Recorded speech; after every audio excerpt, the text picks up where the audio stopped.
एक धोखेबाज हैवान ने शादी का झांसा देकर विधवा महिला से करता रहा 5 वर्षों तक यौन शोषण। अब कर रहा दूसरी शादी, पीड़िता पहुंची महिला थाने।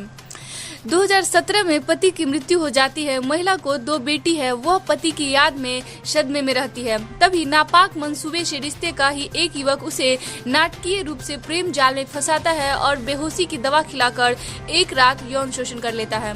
महिला जैसे ही होश में आती है तो उसे पता चलता है कि मेरा यौन शोषण हो चुका है। फिर क्या था, उस युवक ने महिला और दोनों बच्चे को जान से मारने की धमकी देना शुरू कर देता है। इस डर से महिला 5 साल तक उसकी इस पीड़ा को सहन करती है। सर पानी से तब ऊपर चला जाता है जब वह युवक 5 साल तक शादी का झांसा देता है और 5 साल के बाद वह किसी और से शादी करने को तैयार हो जाता है। सचमुच यह कोई फिल्मी स्टोरी नहीं, हकीकत है। यह घटना भागलपुर के इसाकचक थाना क्षेत्र का है। भागलपुर के इसाकचक नीलकंठ नगर हवाई अड्डा के पास रहने वाली नरेश सिंह की बेटी अनुराधा के पति की मृत्यु 2017 में हो गई थी। वह 2 बेटी के साथ अपने घर में रहती थी। पति के जाने के बाद से वह सदमे में थी। उसी दौरान नवगछिया के तेलही खरीद कर रहने वाला मनोहर सिंह का बेटा संदीप कुमार, जो रिश्ते में अनुराधा के भाभी का भाई लगता है, उसने अनुराधा को आश्वासन दिलाया कि आप चिंता न करें, आपकी परेशानी अब मेरी परेशानी है। मैं आपका और आपकी दोनों बेटी का ख्याल रखूंगा, जिंदगी भर साथ निभाऊंगा। और धीरे धीरे वह अनुराधा को अपने प्रेम जाल में फंसाना शुरू कर दिया। अब वह उसके घर आना जाना भी शुरू कर दिया और रात में ठहरना भी शुरू कर दिया। तभी एक काली रात ऐसी थी जिस दिन संदीप ने अनुराधा के खाने में कुछ ऐसा मिला दिया जिससे वह अचेत मुद्रा में चली गई। और जब सुबह उठी तो उसे पता चला कि संदीप उसके साथ रात भर शारीरिक संबंध बनाया है।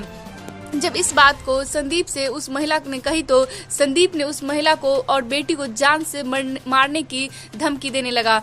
उस डर से वह चुप हो गई और 5 साल तक उस महिला के साथ संदीप ने यौन शोषण किया।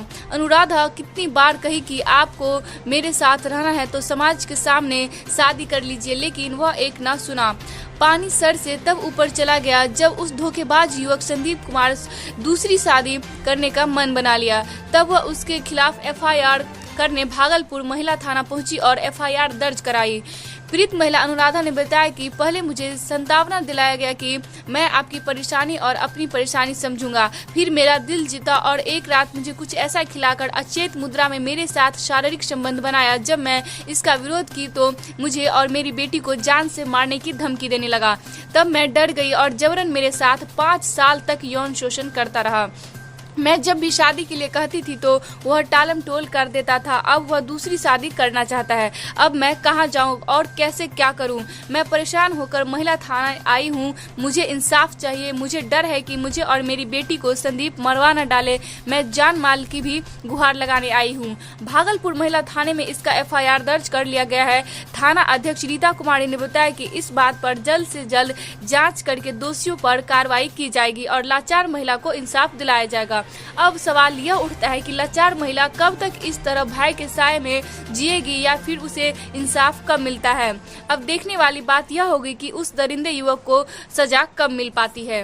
जब से कहीं कुछ नहीं, अपना मुंह बंद रखो। और उसके बाद फिर वो अचानक से उसका शादी उसके फैमिली वाले तय कर दिए। मेरा बिना बताए मेरे पास से 30 मई को चला गया। 30 मई को गया और उसका 19 का तिलक था और 23 को शादी है। 19 का तो चुपके से तिलक कर लिया। हमको पता चला तो फिर आज हम आए महिला थाना में। कल भी आए तो यहाँ पे केस नहीं लिए और आज आए तो पता चला मैडम की भतीजी है जिसकी शादी उस लड़का से हो रहा है, इसलिए केस नहीं मैडम ले रही थी। सुबह से जिद करते करते जाके अभी मेरा केस ली है। तो क्या नाम है? मेरा अनुराधा कुमारी नाम है।